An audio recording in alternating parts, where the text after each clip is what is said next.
That house is a portal, a doorway to a very dark and evil place.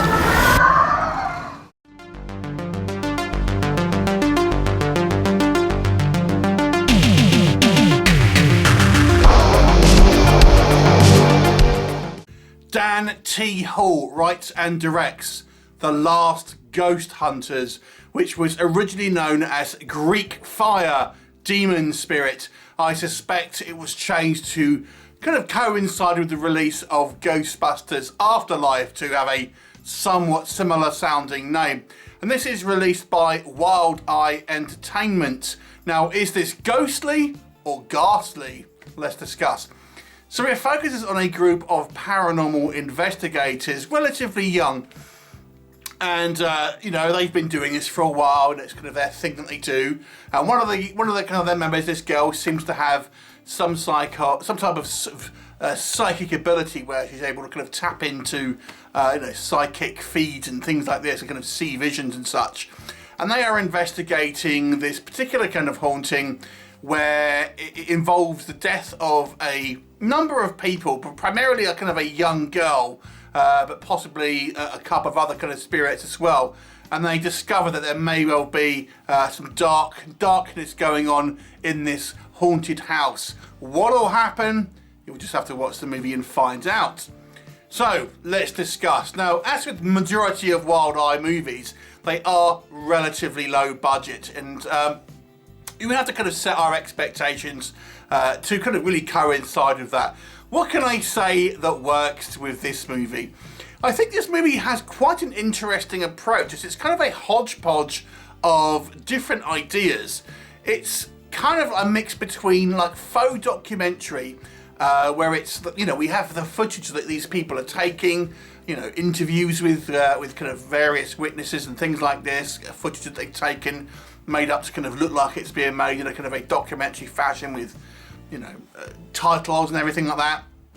A bit of found footage in there, some sequences in found footage POV style, but then it also has a reasonable amount of kind of the traditional sort of camera angles and told through narratives, even having scenes with characters that aren't involved directly with this this kind of group of ghost hunters. For example, at the beginning we see like this woman kind of getting dragged into this kind of ghostly haunted house and such like this.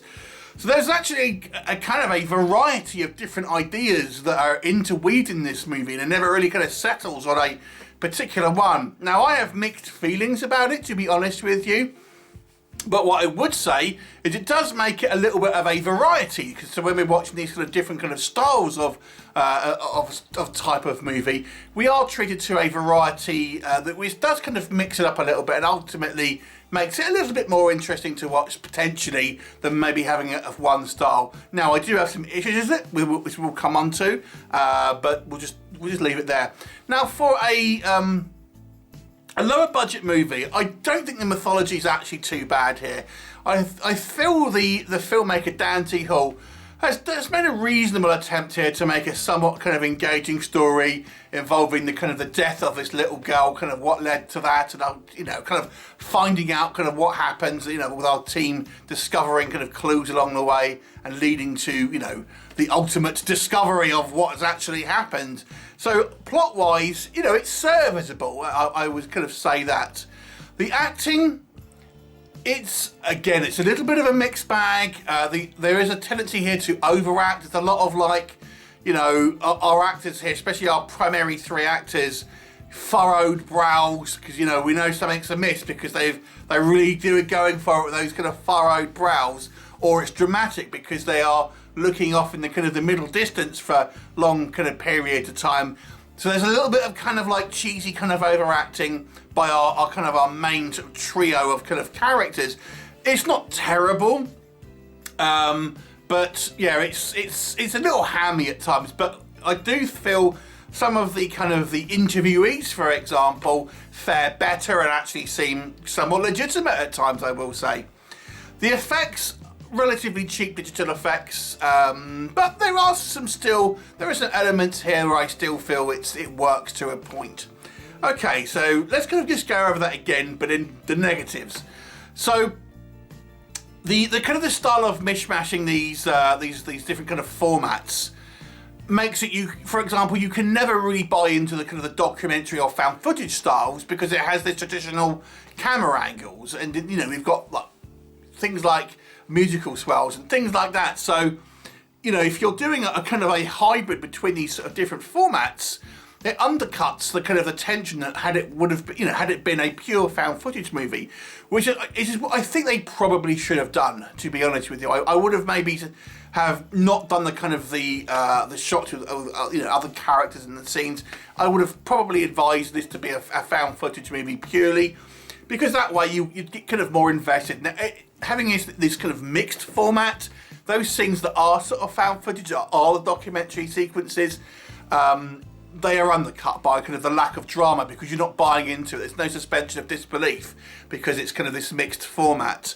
And I feel the budget, it would be better served as a kind of a found footage movie, because yes, like many Wild Eye movies, the budget is very low on this movie, and it does show you know, shortcut to take. And as I've mentioned, the acting sometimes is a little hammy, to put it kindly, with very, you know, cheesy kind of dialogue, unconvincing kind of exchanges kind of between characters. And yeah, lots of kind of ham and cheese to go all around. If you like ham and cheese, lovely on a cracker, maybe not so good if you're kind of watching a movie. Again, the effects, again, I can be a little bit forgiving with the kind of the effects, but yeah, they are kind of on the weaker side.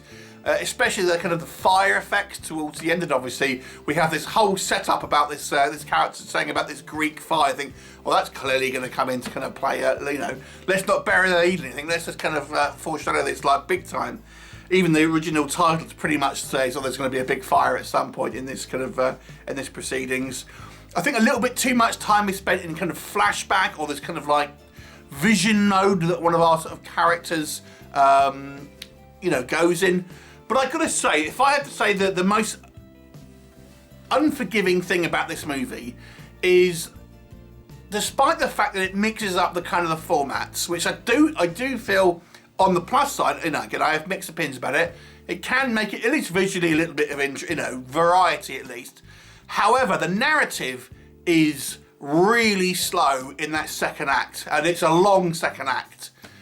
So I feel this movie has a relatively quick first act, relatively quick third act, long ass second act, which is very, very dreary, with, you know, our characters talking gobbledygook, looking at lights, going in visions, without really any kind of a lot of plot development.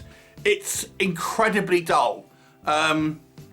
So this film really becomes a little bit of a chore. Not helped by, I think, probably some more work on the script would have been better. And obviously this is a relatively low budget film. This is why you need to have more people on doing a project, I feel, because you need to have pushback.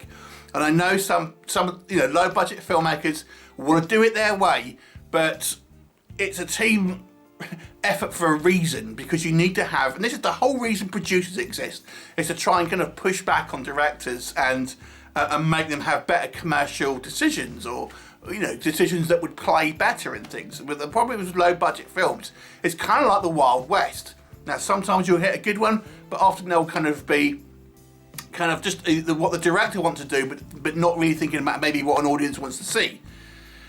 So it's quite a dreary affair, so somewhat ghastly, you might say, rather than ghostly.